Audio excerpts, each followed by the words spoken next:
요즘 어딜 가나 이런 이야기가 들립니다. 내년부터 기초연금이 없어진다더라. 자동차를 샀더니 연금이 끊겼다더라. 나는 이제 받을 순서인데 정말 못 받는 건가 하는 걱정이죠. 카톡방에서도 경로당에서도 심지어 뉴스보다 이런 말이 먼저 퍼집니다. 확인되지 않은 말 한마디가 돌 때마다 마음이 괜히 불안해집니다. 그동안 한 푼, 두 푼 모은 노후자금이 사라질지도 모른다는 생각이 머릿속을 떠나지 않죠. 하지만 오늘 제가 드리고 싶은 첫 번째 말씀은 이것입니다. 기초연금 없어지지 않습니다. 이건 단순한 소문일 뿐입니다. 기초연금은 나라가 책임지는 기본 제도입니다. 만 65세 이상 소득 하위 70% 어르신들께 지급되는 제도로 하루아침에 사라질 수 없습니다. 정부는 해마다 관련 예산을 늘리고 있고 2026년에도 지급은 계속됩니다. 그렇다고 해서 안심할 수 있는 건 아닙니다. 제도는 매년 조금씩 바뀌고 있습니다. 이런 변화는 사소해 보여도 내용을 잘 몰라서 탈락하는 분들이 많습니다. 나는 일도 안 하고 수입도 없으니 당연히 받을 수 있겠지라고 생각하셨다면 그게 가장 위험한 생각입니다. 기초연금에서 말하는 소득은 단순히 일해서 버는 돈만이 아닙니다. 통장에 있는 예금, 보험 만기금, 전세보증금, 심지어 자동차 한 대까지 모두 소득으로 계산됩니다. 그래서 본인은 돈을 번 적이 없다고 생각해도 기준을 넘어가면 탈락하게 됩니다. 한 달에 34만 원, 1년에 400만 원이 넘는 돈입니다. 10년이면 4천만 원이죠. 이 돈이 작은 돈일까요? 단 한 번의 실수로 이 돈을 놓친다면 얼마나 허탈하겠습니까? 작년 한 해만 해도 약 35만 명이 기초연금을 받지 못했습니다. 이유는 단 하나, 소득 인정액을 제대로 이해하지 못했기 때문입니다. 실제로 67세 박순덕 어르신의 이야기를 들어보면 실감이 납니다. 따님이 집을 팔고 잠시 어머니 통장에 돈을 넣어두었다는 이유로 연금이 전액 탈락되었습니다. 어르신은 그건 제 돈이 아니에요. 잠깐만 맡아둔 거예요. 라고 설명했지만 소용이 없었습니다. 제 돈은 냉정했습니다. 통장에 찍힌 금액이 곧 기준이었기 때문입니다. 또 다른 분은 70세 이병호 어르신입니다. 오래된 차를 팔고 전기차로 바꾸셨는데 몇 달 뒤 연금이 절반으로 줄었습니다. 이유는 간단했습니다. 차량 가격이 4,500만 원이 넘어 고급 차량으로 분류되었기 때문입니다. 환경을 생각해 좋은 일 했다가 손해봤다는 말이 나올 정도로 억울했죠. 이처럼 기초연금 제도는 냉정하지만 알고만 있으면 충분히 대비할 수 있습니다. 오늘 저는 2026년부터 달라지는 기초연금의 주요 변화와 실수 없이 받는 방법을 하나씩 알려드리겠습니다. 이 영상을 끝까지 보신다면 내가 받을 수 있는지, 우리 부모님은 괜찮은지 확실히 알게 되실 겁니다. 기초연금은 단순히 돈의 문제가 아닙니다. 평생 열심히 살아온 당신의 삶을 국가가 인정하고 보답하는 제도입니다. 그 소중한 권리를 놓치지 않도록 지금부터 함께 차근차근 살펴보겠습니다. 이제 본격적으로 2026년에 달라지는 기초연금 제도의 핵심부터 살펴보겠습니다. 많은 분들이 가장 궁금해하시는 부분은 바로 올해 기준으로 얼마나 받을 수 있느냐일 겁니다. 2026년 단독가구 기준 월 최대 금액은 34만 2,510원, 작년보다 약 7,700원이 인상되었습니다. 1년으로 계산하면 410만 원이 넘는 금액입니다. 단순히 금액이 조금 오른 것처럼 보이지만 그보다 더 중요한 건 받을 수 있는 기준, 즉 소득 인정액이 달라졌다는 점입. 2025년까지는 혼자 사는 분의 월 소득 인정액 기준이 228만 원 이하, 부부가 함께 사는 경우 364만 8천 원 이하였죠. 하지만 2026년부터는 물가 상승률과 노인 인구 증가를 반영해 단독 가구 기준 약 240만 원, 부부 가구는 약 380만 원으로 상향될 예정입니다. 작년에는 탈락했던 분들이 올해 다시 신청해 받을 가능성이 높다는 뜻입니다. 작년에 안 된다고 했으니 올해도 안 되겠지 하고 포기하지 마시고 반드시 다시 신청해 보셔야 합니다. 그런데 여기서 많은 분들이 헷갈리시는 부분이 있습니다. 나는 일도 안 하고 소득도 없으니 기준보다 훨씬 적겠지라고 생각하시는 겁니다. 하지만 기초연금에서 말하는 소득은 단순히 월급만이 아닙니다. 정부가 계산할 때는 통장에 있는 예금, 보험, 만기금, 전세보증금, 자동차, 집까지도 모두 재산으로 보고 이를 소득으로 환산합니다. 이것이 바로 소득인정액입니다. 쉽게 말해 단순히 일해서 버는 돈뿐 아니라 보유하고 있는 자산 전체를 금액으로 환산해 합산하는 겁니다. 예를 들어 통장에 예금이 1억 원 있다고 가정해 보겠습니다. 그 돈은 그냥 저축해 둔 거고 쓰지도 않았는데 왜 소득으로 보나요? 라고 반문하실 수 있죠. 그러나 정부의 계산 방식은 다릅니다. 예금이 1억 원 있으면 언제든 인출해 쓸 수 있고 이자도 생기기 때문에 소득이 발생할 가능성이 있다고 보는 겁니다. 그래서 계산할 때는 먼저 기본 공제로 2천만 원을 뺀 후 남은 8천만 원에 연 4%를 곱합니다. 그러면 연 320만 원, 한 달로 나누면 약 26만 6천 원이 됩니다. 이게 바로 예금으로 인한 월 소득으로 계산되는 금액입니다. 여기에 실제 은행 이자까지 더합니다. 요즘 이자율이 대략 3% 수준이라면 1억 원의 연 이자는 약 300만 원, 한 달로 나누면 25만 원 정도입니다. 여기서 기본 공제 4만 원을 빼면 약 21만 원이 남습니다. 두 금액을 합치면 한 달에 약 47만 6천 원이 소득으로 계산되는 셈입니다. 즉, 통장에 1억 원이 있으면 실제로 돈을 벌지 않아도 정부는 매달 47만 원을 버는 것으로 간주합니다. 이 개념이 낯설고 어렵게 느껴지실 수 있지만 이 원리를 알면 왜 어떤 분은 탈락하고 어떤 분은 받는지 명확해집니다. 통장에 돈이 조금 있고 자동차 한 대 있고 전세 보증금이 있으면 금방 기준을 초과해버릴 수 있습니다. 실제로 이런 이유로 탈락하신 분들이 매우 많습니다. 반면 일을 조금 하더라도 기준을 정확히 이해하고 공제를 잘 받으면 충분히 연금을 받을 수 있습니다. 2026년부터는 근로소득 공제도 조금 더 완화됩니다.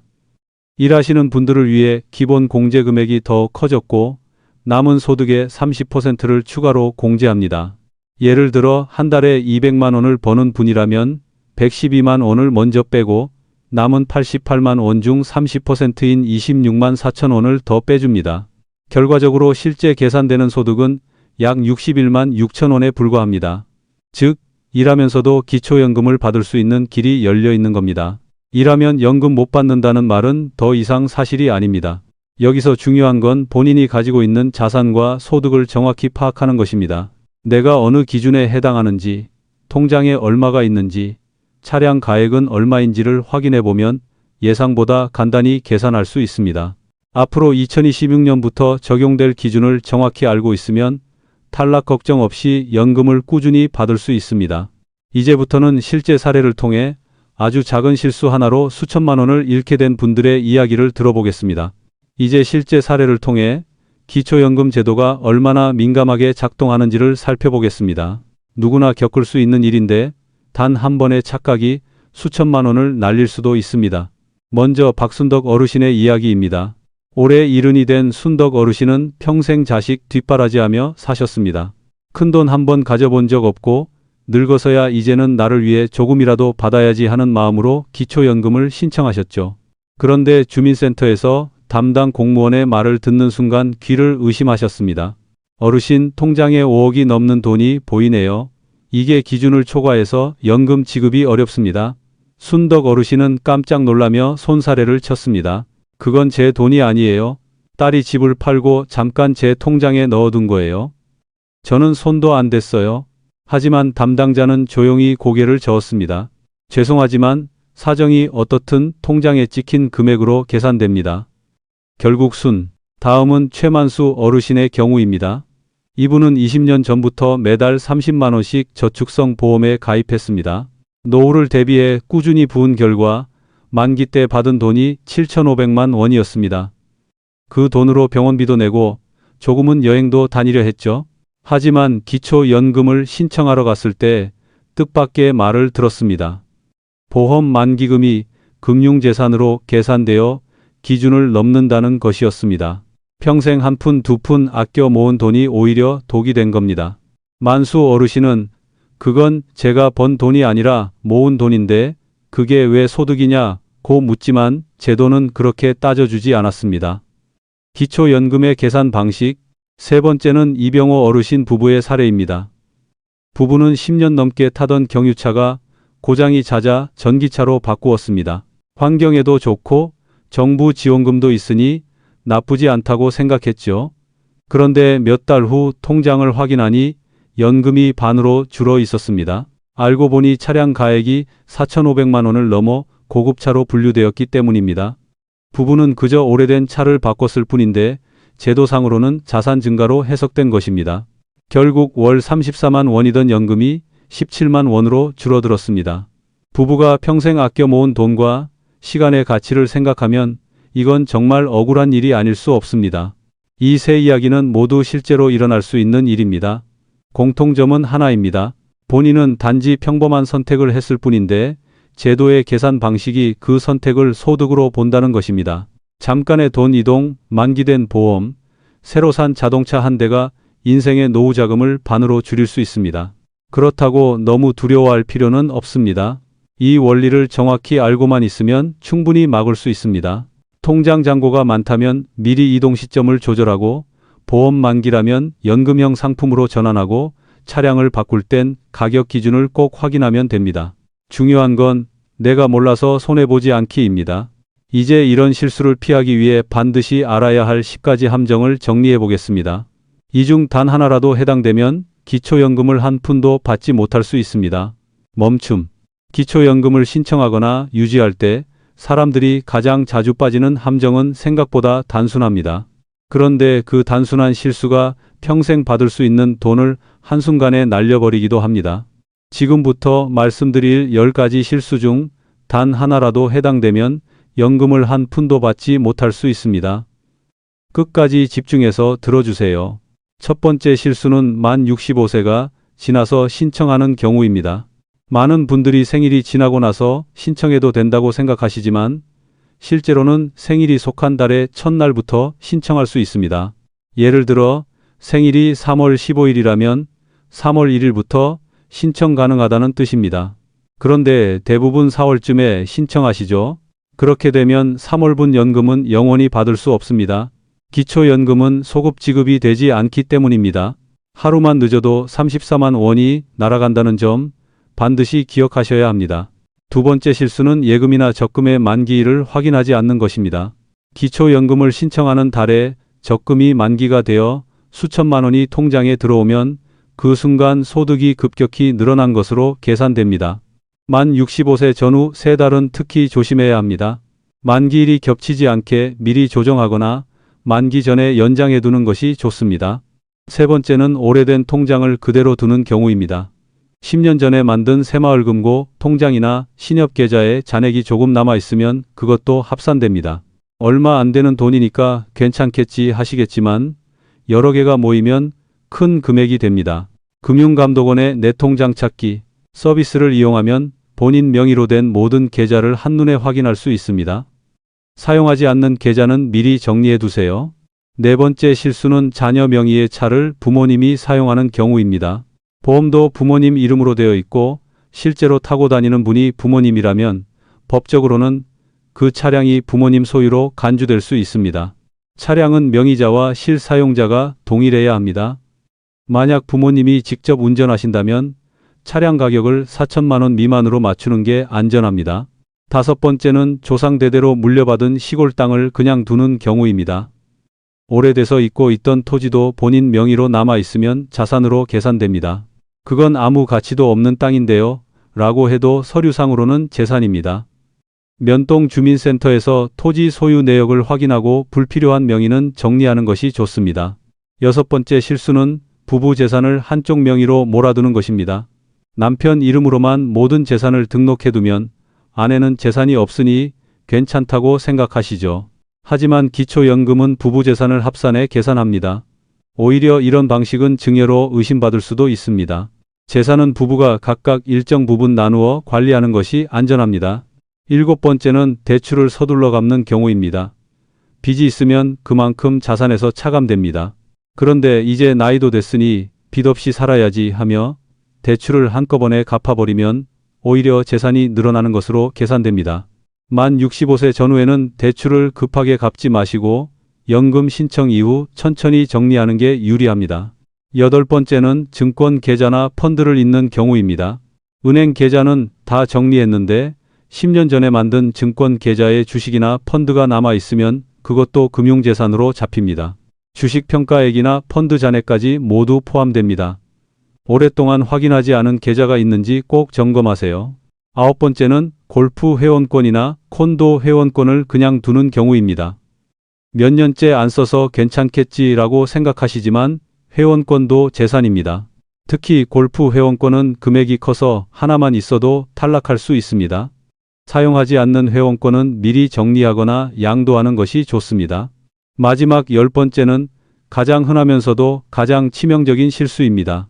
나는 집도 있고 차도 있으니까 안 될 거야. 아직 일하고 있으니까 포기해야지. 이렇게 아예 신청조차 하지 않는 경우입니다. 하지만 기초연금은 재산이 있어도 받을 수 있습니다. 월 소득 인정액이 단독 가구 240만 원, 부부 가구 380만 원 이하라면 가능성이 있습니다. 중요한 건 해보지도 않고 포기하지 않는 겁니다. 신청을 안 하면 탈락 이유조차 알 수 없습니다. 이 10가지 실수 중 하나라도 해당되신다면 지금 바로 점검해 보세요. 작은 확인 하나가 연간 408만 원을 지켜줍니다. 다음으로는 이렇게 많은 실수를 예방하기 위해 실제로 어떻게 준비하면 되는지 누구나 따라 할 수 있는 5단계 신청 준비법을 알려드리겠습니다. 이제부터는 실수를 막고 기초연금을 확실히 받을 수 있는 방법을 말씀드리겠습니다. 준비는 어렵지 않습니다. 단 5단계만 따라 하시면 됩니다. 이 5가지만 지키면 누구나 놓치지 않고 기초연금을 받을 수 있습니다. 첫 번째 단계는 달력에 표시하기입니다. 자신의 생일이 언제인지 다시 한번 확인하세요. 기초연금은 생일이 속한 달의 첫날부터 신청할 수 있습니다. 생일이 5월 20일이라면 5월 1일부터 신청 가능합니다. 그런데 대부분 생일이 지나고 나서야 생각합니다. 그때는 이미 한 달치를 놓친 겁니다. 기초연금은 소급해서 지급되지 않으니까요. 오늘이라도 달력을 펼쳐 생일이 있는 달 첫날에 크게 동그라미 표시해 두세요. 휴대폰 알림을 설정해 두면 더 좋습니다. 하루만 늦어도 34만 원이 사라질 수 있습니다.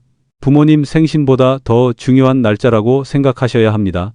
두 번째 단계는 통장 정리입니다. 신청을 앞두고 최소 3달 전에는 모든 계좌를 점검하세요. 은행 앱을 열어보시고 농협, 신협, 우체국, 새마을금고 등 본인 이름으로 된 모든 통장을 확인합니다. 잊고 있던 예금, 자동이체로 남은 잔액 몇 년째 쓰지 않은 휴면 계좌가 있나요?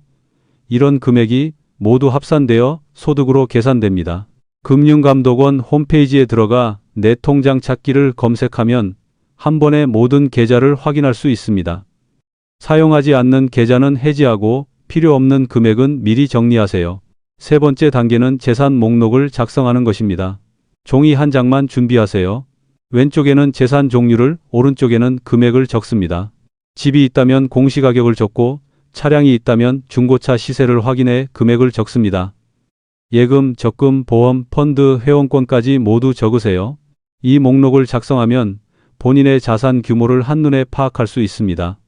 계산이 어렵다면 이 목록을 들고 주민센터를 방문해 직원에게 보여주세요. 친절하게 기준을 계산해 줄 겁니다. 네 번째 단계는 서류를 미리 준비하는 것입니다. 신분증과 통장 사본은 기본이고 배우자가 있다면 배우자 신분증도 필요합니다. 기초연금을 받을 통장이 없다면 지금 바로 새로 만들어 두세요. 또한 금융정보제 공동의서라는 서류를 작성해야 하는데 주민센터나 국민연금공단에서 바로 받을 수 있습니다. 임대소득이 있는 분은 임대차 계약서를, 사업을 하시는 분은 사업자 등록증 사본을 챙기면 됩니다. 이런 서류를 미리 준비하면 한 번에 신청을 끝낼 수 있습니다. 다섯 번째 단계는 신청 방법을 선택하는 것입니다. 방법은 3가지입니다. 가장 일반적인 방법은 가까운 읍면동 주민센터를 방문하는 것입니다. 복지 담당 직원에게 기초연금 신청하러 왔습니다. 라고 말씀하시면 절차를 도와드립니다. 두 번째 방법은 국민연금공단을 방문하는 것입니다. 전문 직원이 상담을 해주고 서류 검토도 꼼꼼히 해줍니다. 세 번째는 온라인 신청입니다. 복지로 홈페이지에 접속하면 공인인증서로 신청할 수 있습니다. 다만 컴퓨터 사용이 어려운 분들은 직접 방문하는 것이 훨씬 편합니다. 추가로 2026년부터는 모바일 주민등록증도 공식 신분증으로 인정됩니다. 스마트폰에 등록해두면 지갑을 들고 가지 않아도 됩니다. 그리고 상담이 필요할 때는 국민연금공단 고객센터 135번으로 전화하세요. 전화를 걸면 상담사가 자세히 설명해 줍니다. 이 5단계를 모두 마쳤다면 이미 준비는 끝났습니다. 달력에 표시하고 통장을 정리하고 재산 목록을 만들고 서류를 챙기고 신청 방법을 정하기. 단순하지만 이 과정을 따라만 하면 408만 원을 잃을 일은 없습니다. 그리고 더 중요한 건 이런 준비를 통해 나는 받을 자격이 있는가를 스스로 확인할 수 있다는 겁니다. 이제 제도가 앞으로 어떻게 달라지는지, 그리고 2027년부터 시작될 변화가 어떤 의미를 가지는지 살펴보겠습니다. 이제 앞으로 기초연금 제도가 어떻게 바뀌는지 2027년 이후의 변화까지 함께 살펴보겠습니다. 최근 몇 년 사이에 정부는 고령화 속도를 반영해 제도를 꾸준히 손보고 있습니다. 그 중에서도 가장 큰 변화는 바로 부부 감액 제도의 폐지입니다. 지금까지는 부부가 함께 기초연금을 받으면 각각 20%씩 감액되어 왔습니다. 이유는 함께 살면 생활비가 절약된다는 논리였습니다. 하지만 현실은 다릅니다.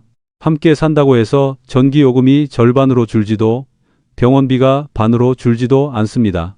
오히려 두 분 다 나이가 들수록 병원비는 더 늘어나고 생활비도 거의 비슷하게 듭니다.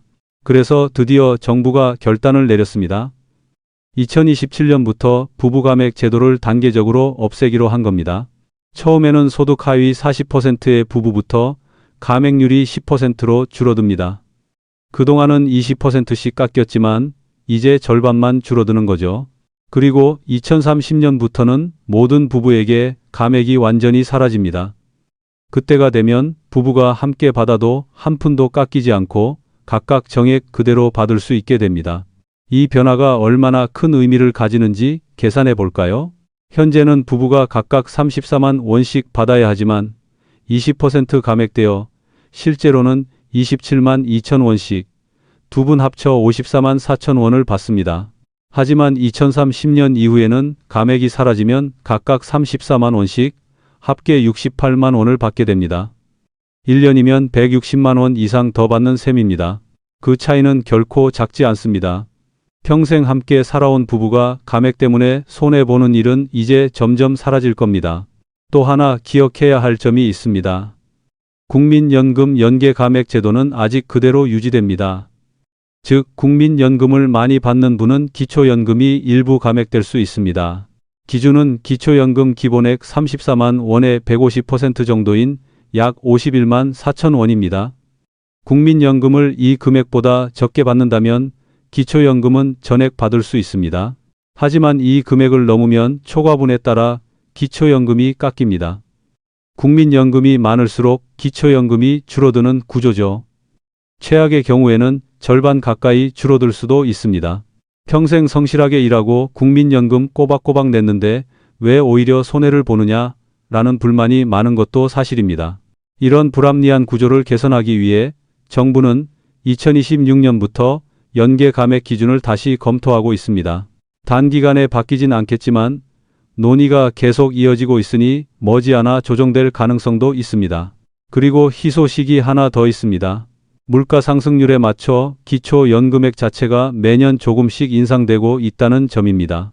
2023년보다 2025년이 15만 원 높아졌듯이 2026년 이후에도 기준금액이 꾸준히 오를 전망입니다.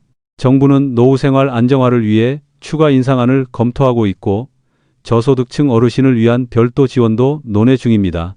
이제 중요한 건 포기하지 않는 겁니다. 제도가 복잡하고 불공평해 보이더라도 계속 관심을 가지고 신청해야 합니다. 나는 안 될 거야 하고 포기하는 순간 받을 수 있는 권리를 스스로 버리는 셈입니다. 내 권리를 찾는 첫걸음은 신청입니다. 모르고 포기하는 게 가장 큰 손해입니다. 이제부터는 기초연금 외에도 함께 받을 수 있는 다른 지원 제도를 살펴보겠습니다. 이 제도들은 중복 수급이 가능하고 노후 생활에 큰 도움이 될 수 있습니다. 지금부터는 기초연금과 함께 받을 수 있는 3가지 제도를 알아보겠습니다. 이 3가지는 서로 중복해서 받을 수 있습니다. 조금만 알아두면 노후 생활이 훨씬 든든해집니다. 첫 번째는 국민연금 실버론입니다. 살아가다 보면 갑자기 돈이 급하게 필요할 때가 있죠. 병원비를 내야 한다든지 전세 보증금이 모자라다든지 자녀 결혼 자금을 도와줘야 할 때처럼요. 이런 상황에서 대부분 은행 대출을 떠올리지만 금리가 너무 높습니다. 신용 등급이 낮으면 대출조차 어렵습니다. 그런 분들을 위해 만들어진 것이 국민연금 실버론입니다. 국민연금을 받고 계신 분이라면 누구나 신청할 수 있습니다. 최대 1천만 원까지 빌릴 수 있고 연금 수령액의 200% 이내에서 대출 한도가 결정됩니다. 금리는 연 2% 수준으로 일반 은행보다 훨씬 낮습니다. 신용 등급도 보지 않습니다. 담보도 필요 없습니다. 단 용도는 정해져 있습니다. 의료비, 전월세 보증금, 장례비, 재해 복구비 같은 꼭 필요한 용도에만 사용할 수 있습니다. 여행비나 투자용으로는 허용되지 않습니다. 대출 기간은 최대 5년이며 중도 상환 수수료도 없습니다. 실제 사례를 하나 들어볼까요? 69세 말순 어르신은 남편이 갑자기 심장 수술을 받게 되어 병원비로 900만 원이 필요했습니다. 은행은 신용 문제로 대출이 어려웠고 카드로는 이자가 너무 높았습니다. 그러던 중 주민센터에서 국민연금 실버론을 소개받았습니다. 어르신은 국민연금으로 매달 35만 원을 받고 있었기에 연간 수령액의 2배인 840만 원까지 대출이 가능했습니다. 신청 후 일주일 만에 800만 원이 지급되었고 금리는 2.1%였습니다. 그 덕분에 남편의 수술을 무사히 받을 수 있었고 빚 부담도 크지 않았습니다. 말순 어르신은 이 제도를 몰랐다면 정말 큰일 날 뻔했다고 하셨습니다. 두 번째는 주택연금입니다. 집은 있지만 현금이 부족한 분들에게 꼭 필요한 제도입니다. 평생 살던 집을 팔지 않아도 그 집을 담보로 매달 일정 금액의 연금을 받을 수 있습니다. 예를 들어 70세 부부가 서울에서 공시가 5억 원짜리 아파트에 살고 있다면 매달 약 150만 원을 평생 받을 수 있습니다. 살아 계시는 동안은 계속 지급됩니다. 만약 오래 사셔서 집값보다 더 많이 받게 되더라도 지급은 중단되지 않습니다. 국가가 보증하기 때문입니다. 돌아가신 후에는 집을 처분해서 받은 연금액만큼 정산하고 남은 금액은 자녀에게 상속됩니다. 72세 월순 어르신의 이야기가 있습니다. 남편이 먼저 세상을 떠나고 혼자 살던 어르신은 월세 걱정과 병원비 부담으로 잠을 이루지 못했습니다. 그러다 주택연금을 신청했습니다. 그 결과 매달 120만 원씩 연금을 받고 있습니다. 기초연금 34만 원까지 합치면 한 달에 150만 원이 넘습니다. 덕분에 생활이 한결 편해졌습니다. 이제는 자식한테 손 벌리지 않고 내 집에서 마음 편히 살 수 있어서 행복하다는 말이 어르신의 진심이었습니다. 세 번째는 노인 일자리 사업입니다. 아직 건강하시고 일할 수 있는 분이라면 꼭 알아두셔야 합니다. 만 65세 이상이면 누구나 신청할 수 있으며 지역 복지관이나 지자체를 통해 모집합니다. 학교 앞에서 아이들 등하굣길을 지켜주는 안전지킴이, 독거노인 가정을 방문하는 안부 확인 활동, 공원 관리, 환경 정리 등 다양한 일이 있습니다. 실버 카페에서 일하는 바리스타도 있습니다.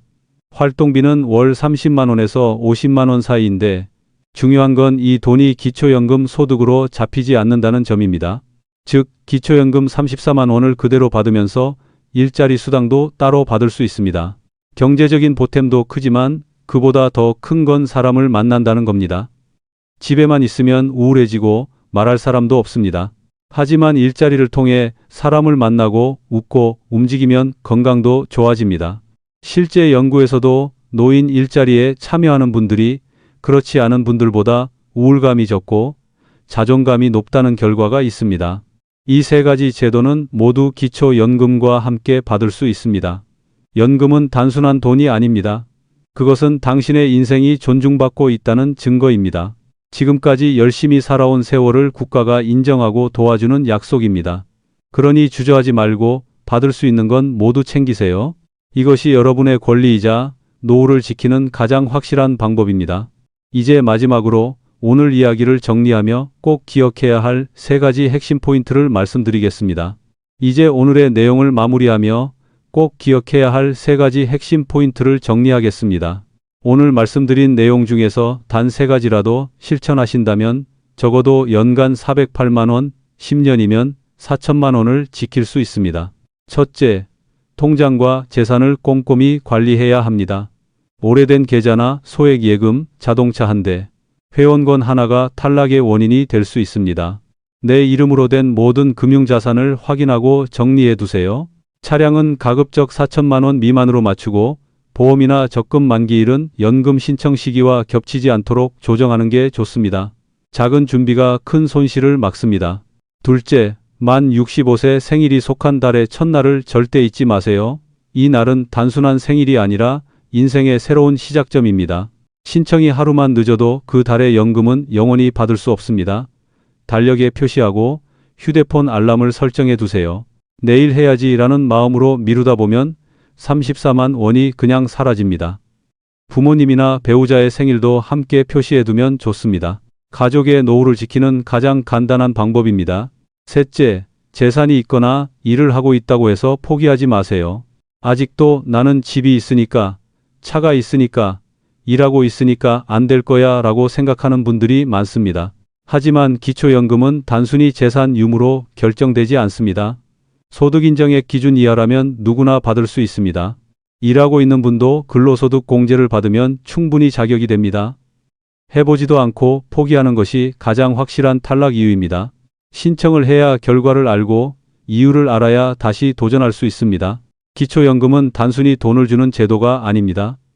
그것은 한평생 열심히 살아온 당신의 삶을 인정해주는 국가의 인사이자 마음의 위로입니다. 누구나 나이를 먹지만 존중받으며 늙어가는 것은 준비한 사람의 몫입니다. 여러분의 이름으로 지급되는 그 한 달 34만 원은 단지 금액이 아니라 그동안의 노력과 인생의 무게를 인정받는 상징입니다. 혹시 이 영상을 보고 계신 분 중 아직 신청하지 않으신 분이 있다면 지금 바로 마음 먹으세요. 달력에 표시하고 통장을 정리하고 주민센터에 전화 한 통 하시면 됩니다. 그 한 걸음이 여러분의 노후를 바꿉니다. 오늘의 이야기가 도움이 되셨다면 좋아요와 구독, 알림 설정 꼭 부탁드립니다. 그리고 주변의 부모님이나 친구분들 중 아직 기초연금에 대해 잘 모르시는 분이 계시다면 이 영상을 꼭 공유해 주세요. 누군가에게는 이 정보가 삶을 지키는 힘이 될 수 있습니다. 함께 알리고 함께 지킵시다. 여러분의 노후가 든든해질 수 있도록 저는 앞으로도 정확하고 따뜻한 정보를 계속 전해드리겠습니다. 감사합니다. 완료되었습니다. 기초연금, 당신의 노후를 지키는 약속. 이미지를 넣을 때의 내레이션 제안.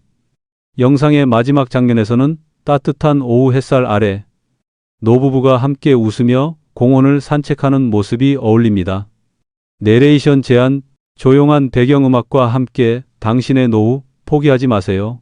오늘의 한 걸음이 내일의 안심이 됩니다. 라는 자막이 천천히 나타나면 좋습니다.